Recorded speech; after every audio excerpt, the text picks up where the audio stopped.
This is one of the most expensive syrups you can buy here in South Korea, especially when it's handmade like how I'm gonna make this in this video. But it's not actually very difficult to make and only takes about a day, which is like no time at all compared to some of the other stuff I make on this channel. So you see, I wanted to make rice syrup as it was a common ingredient in the fermentation of Korean gochujang. And in my opinion, the ingredients for making rice syrup are far more accessible than finished rice syrup, and a fraction of the price. All you need is time, and let's be honest, if you're a subscriber or you are regularly watching this channel, or even if a video piqued your interest, you're probably willing to put in the time. Now, on a perfect day with no distractions or anything else to do, you could easily finish this within the day. But the traditional way of making rice syrup in Korea comprises of 3 main steps. First, there's cooking the rice, which is the same as cooking any other rice. And then saccharification of the rice, which is just science speak for converting the rice starch into sugar. And then there's boiling the converted rice sugar water down into a syrup. You see, starch is how plants store energy. It's a great way to store energy, but it needs to go through some processing before it can be used as energy for growth. When a seed sprouts, it produces enzymes that convert the stored starch in the seed into sugars, which it can then use to digest and grow. Us humans have figured out that by sprouting grains like barley so that they produce their starch converting enzymes, and then drying the sprouted grains, means that we can use the enzymes produced by those grains to turn starches into sugars. It's called malted barley, and you might have heard about it being used in mostly beer making.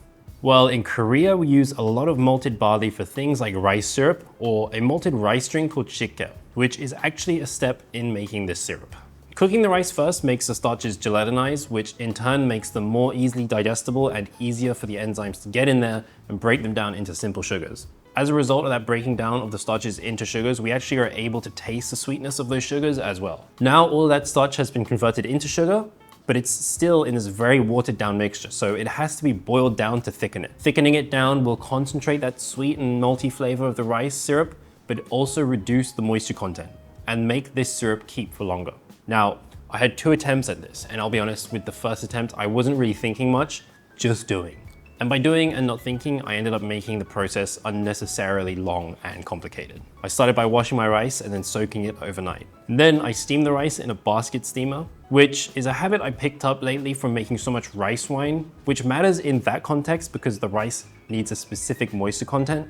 But in this recipe, it really doesn't need to be steamed. I transferred all the steamed rice into a jar and topped it up with water and ground up malted barley. I mixed everything together and then placed the entire jar into a pot of water and a sous vide, keeping that water temperature at around 6 degrees Celsius. 60 degrees is around the perfect temperature for those enzymes to quickly turn all of that starch into sugar. So I left that overnight for the enzymes to get to work, and now the next day something came up. So I wasn't able to immediately process this into syrup. So I turned up the sous vide and left the jar at room temperature for another day. And I would not recommend leaving this at room temperature for any extended amount of time, because when I got back, there was a slightly sour smell coming from the jar, which I suspect was some of that wild lactobacillus on the malted barley, which survived the 60-degree bath and was actually starting to consume some of that sugar I just made and produce lactic acid. Regardless, I pushed on, filtering the syrup from the rice and malted barley solids, which took a good while. I ended up using my screw press instead of doing it by hand, which meant I could extract more liquid, but I feel like it was more effort and actually took longer. So with my sugary water separated from my rice solids, I poured that sugary water into a wok and began boiling it down. Now, a wok works great for this if for some reason it doesn't decide to start leaching its coating into your syrup like mine did, which I didn't really realize until it was almost done, at which point I thought maybe I could pull through, but the color of the syrup was dark like the coating of the wok, and there was this metallic sour smell coming from the syrup. So I ultimately decided to throw this out and start again. I just wanted to butt in real quick to tell you about my Patreon and YouTube memberships. If you enjoy the content that I make and you want to get videos either early and or ad-free, or if you just want to help support the content that I make here on YouTube, click the link in the description to join my Patreon, or click the join button below this video to join my YouTube membership. Okay, now back to the video. This time, I wanted to simplify this process down as much as possible. So I bought myself what is essentially an Instant Pot or a pressure cooker multi-cooker, because this has all the 3 functions I need to make this syrup: rice cooking, sous vide, and saute. So with my trusty multi-cooker by my side, I decided to try again. I washed about 1 to 1.5 kilos of glutinous rice, which has more starch than regular rice, and added the appropriate amount of water for a pressure cooker rice. A lot of these multi-cookers come with a little recipe booklet, and there is usually a recipe for rice in there, so I would recommend following the specific recipe for your specific multi-cooker. So I cooked the rice just as you would if you were going to eat it normally.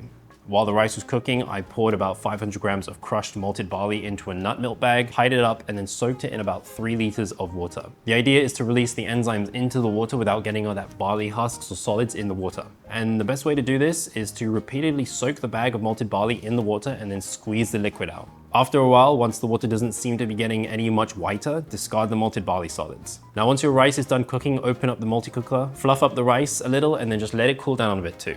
Once it's cooled a little bit, add that malted barley water to the multi-cooker and then turn on the sous vide function to about 65 degrees Celsius for 2 to 3 hours. Now, since this is my first time using the sous vide function on this multi-cooker, I also tracked the temperature with a thermometer to make sure it was accurate. This thermometer only had preset meats, so fish it is. And in the end, the sous vide function worked out well. And a telltale sign that things are going well is the rice puffing up like this and floating to the top, which I'll give a quick mix and then just let it keep going. And after 2 to 3 hours, it's time to filter this to remove the rice solids, which once again, I'll do with my screw press, but you can also do by hand in a cheesecloth or a nut milk bag. Now at this point for me, I don't have enough time on this day to boil this down, so I'm gonna need to store this in the fridge for a day or two so that it doesn't go sour.